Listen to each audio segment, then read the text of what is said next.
it's about having your perception cleared, because you don't respond to anything directly in the world. You always respond to your perception of what you're seeing, or your interpretation.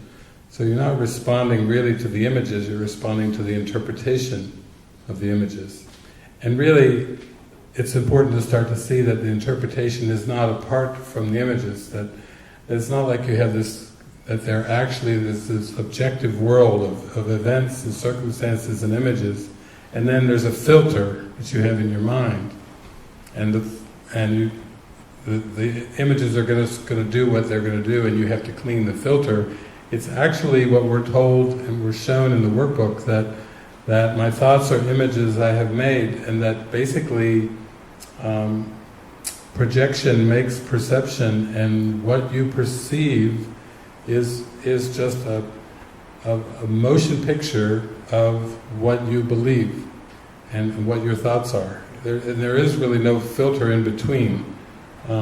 So basically, as long as you have these egoic beliefs and you have attack thoughts, you will perceive a world of fragmentation, you will perceive victimization. You can't help but perceive that if that's what you're thinking, if that's what you're believing, that's what you're perceiving. And the other thing about it is, we've kind of been raised through, not through quantum physics, but through traditional science, to think that the human being is an autonomous creature, and we have 5 senses, and that the world is outside of this creature, and that the 5 senses, through sight and sound, touch, smell, taste, our 5 senses let us know. They basically, the brain receives.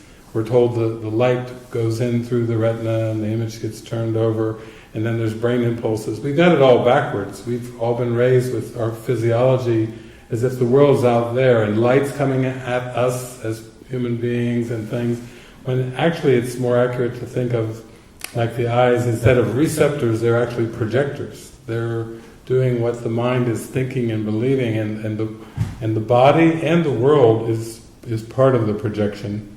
And so basically you're just drawing forth witnesses to what you believe and think all the time.